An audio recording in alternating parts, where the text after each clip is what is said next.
Dan pemirsa, kami akan ajak Anda untuk melakukan analisis dan juga mengulas pertandingan antara Prancis kontra Inggris bersama dengan pengamat sepak bola Roni Pangemanan. Bung Ropan, selamat pagi.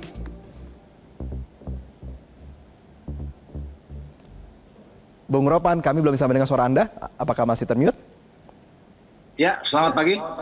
Kita sudah tergabung. Ya, Bung Ropan, terima kasih telah meluangkan waktu bersama kami melihat laga Prancis melawan Inggris. Ini kelas pertandingan taktik, komposisi pemain, perebutan juara kelas juara peringkat ketiga Piala Dunia atau friendly match nih sebenarnya kalau kita lihat semalam. Iya, bukan friendly match ya, tapi ini pertandingan yang melibatkan dua tim yang lebih enjoy saya pikir ya. Lebih mereka menikmati permainan karena baik Thomas Tuchel sebagai pelatih Inggris dan Didier Deschamps, pelatih dari Prancis, ini menginginkan eh, anak asuhannya tampil yang belum pernah bermain, artinya jam bermain masih kurang, itu ditampilkan dalam pertandingan ini. Kan ada beberapa yang semua ada tampil. Memang tidak semua, tapi diberikan waktu karena ini pertandingan terakhir. Dan itu yang tergambar semua bisa menikmati. Ya, Inggris misalnya tidak ada Harry Kane yang bisa bermain. Jude Bellingham pun baru masuk di babak kedua. Demikian juga dengan Prancis, walaupun Mbappe main pertama, tapi Olise, Dembele maksudnya, dan kemudian Barcola baru masuk di babak kedua. Jadi memang ini adalah pertandingan yang ingin dinikmati oleh semua pemain yang diberikan, sehingga banyak gol yang terjadi di sini dengan sepak bola yang atraktif, intensitas serangan yang sangat tinggi yang terlihat dalam laga ini, dan jarang kita akan menyaksikan bahwa dalam satu laga di pertandingan perebutan tempat ketiga ada 10 gol yang lahir dengan satu ada hat-trick dari Bukayo Saka dan brace dari Mbappe, juga melibatkan satu penalti dari Saka dalam duel ini. Menarik memang, begitu ya, Jose? Ya, Bung Ropan, kalau kita melihat evaluasi yang dilakukan oleh kedua belah timnya adalah total substitusi atau substitution pemain yang dilakukan oleh Prancis. Emangnya apakah Anda melihat bahwa pada paruh pertama ini Inggris lebih dominan? Seperti apa analisa Anda? Iya, Deschamps itu melakukan langsung 4 pergantian babak kedua karena tampaknya dia ingin malu karena kaget juga dengan Inggris sudah 4-0. Kalau tidak ada pergantian pemain seperti itu akan berbahaya buat Inggris dan bukan tidak mungkin mereka akan dipermalukan dengan 5-6 gol. Ya, sehingga itu perlu dilakukan karena Mbappe di depan itu terisolir, tidak bisa berbuat banyak, sehingga perlu untuk memasukkan Barcola ya ada di sana, kemudian Olise dan Dembele, dan akhirnya kan mereka bisa membuat gol ya. Ya. Mbappe bisa membuat gol, ada umpan yang sangat baik dari Olise, kemudian Barcola juga bisa membuat gol kedua, bahkan Dembele bisa membuat gol, ada 2 gol di sana, sehingga bagi Prancis ini bagus kan mereka sudah langsung bisa menekan di menit-menit awal.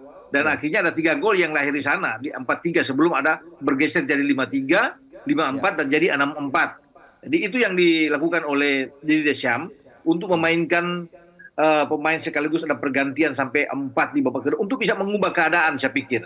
Ya kalau tidak akan berbahaya buat mereka karena kondisinya benar-benar rawan, tidak pernah kejadian bahwa Prancis dalam 4-5 menit babak pertama langsung tertinggal dengan 4 gol.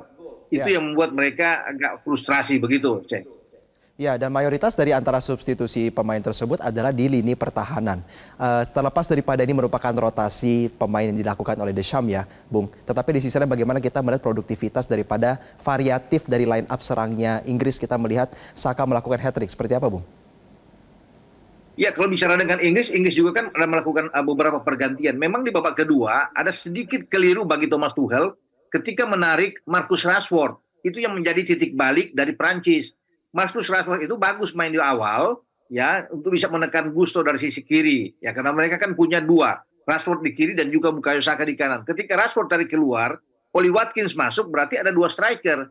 Karena di sana ada Ivan Toney. Mestinya Ivan Toney yang ditarik keluar karena tidak berfungsi di babak pertama dengan Oli Watkins yang masuk, tetapi tidak menarik Rashford. Ketika Rashford ditarik, intensitas serangan dari Inggris itu berkurang dan ini dimanfaatkan oleh Prancis ketika masuk Barcola, Dembele yang masuk. Jadi ini lebih bagus mereka dengan Olise yang bermain dengan sangat baik ya, lebih leluasa. Nah, dan ini kemudian disadari oleh Tuchel bahwa mereka akan berbahaya ketika sudah ada 3 gol balasan dari Inggris, sehingga Jude Bellingham itu langsung dimasukkan dengan Elliot Anderson untuk bisa menjaga keseimbangan di tengah ya, harus dijaga dengan baik karena bagi Declan Rice ini udah kepayahan ya bermain sendiri jadi tengah agak sulit walaupun dibantu oleh Rodgers, sehingga bagi Inggris perlu ada keseimbangan sehingga masuklah 2 tadi itu Bellingham dan juga dengan Elliot Anderson. Di samping memang ada pergantian Reece James ada di kanan menggantikan Guanza gitu. Oke, Bung Ropan terakhir meski agak loncat sedikit, kita akan menatap pertandingan final dari Pesta Bola Dunia 2026. Prediksi skor untuk final seperti apa, Bung? Iya, banyak yang mengunggulkan Argentina, ya wajar dengan last dance bagi seorang Lionel Messi. Dia harus bisa mengejar ketinggalan gol dari top skor yang sekarang dengan Mbappe di atas dengan 10 gol, Messi 6 gol. Tapi saya mengunggulkan Espana atau La Furia Roja Spanyol dengan skor mungkin 1-0 atau 2-1, Jose.